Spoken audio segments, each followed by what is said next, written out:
I have tremendous respect for both the people of Greenland and the people of Denmark, tremendous respect. But every NATO ally has an obligation to be able to defend their own territory. And the fact is, no nation or group of nations is in any position to be able to secure Greenland other than the United States. We're a great power, much greater than people even understand. I think they found that out 2 weeks ago in Venezuela.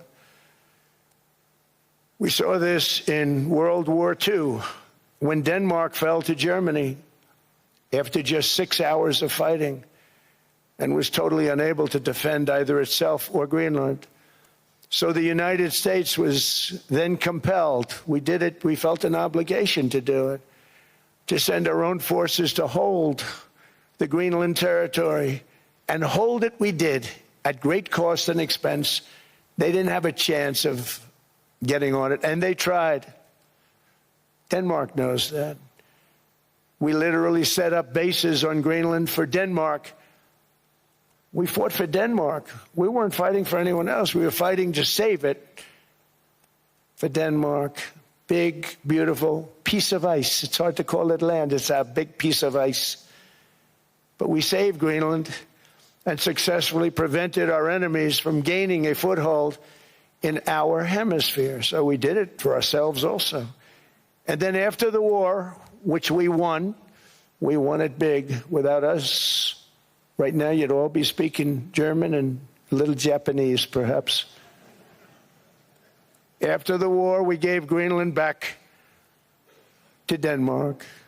How stupid were we to do that? But we did it. But we gave it back. But how ungrateful are they now? So now our country and the world face much greater risks than it did ever before because of missiles, because of nuclear, because of weapons of warfare that I can't even talk about. 2 weeks ago, they saw weapons that nobody ever heard of. They weren't able to fire one shot at us. They said, what happened? Everything was discombobulated. They said, we've got them in our sights. Press the trigger, and nothing happened.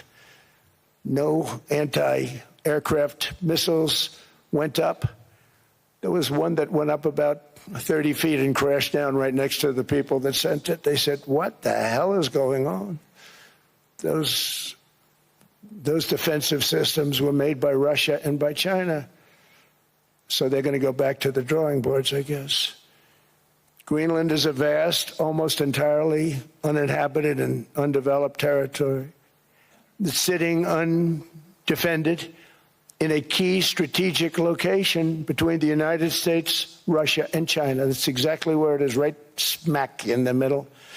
Wasn't important nearly when we gave it back. You know, when we gave it back, it wasn't the same as it is now. It's not important for any other reason, you know, everyone talks about the minerals. There's so many places. There's no rare earth, no such thing as rare earth. There's rare processing, but there's so much rare earth.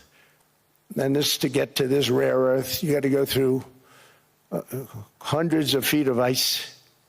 That's not the reason we need it. We need it for strategic national security and international security. This enormous unsecured island is actually part of North America, on the northern frontier of the Western Hemisphere. That's our territory. It is therefore a core national security interest of the United States of America. And in fact, it's been our policy for hundreds of years to prevent outside threats from entering our hemisphere, and we've done it very successfully. We've never been stronger than we are now. That's why American presidents have sought to purchase Greenland for nearly 2 centuries.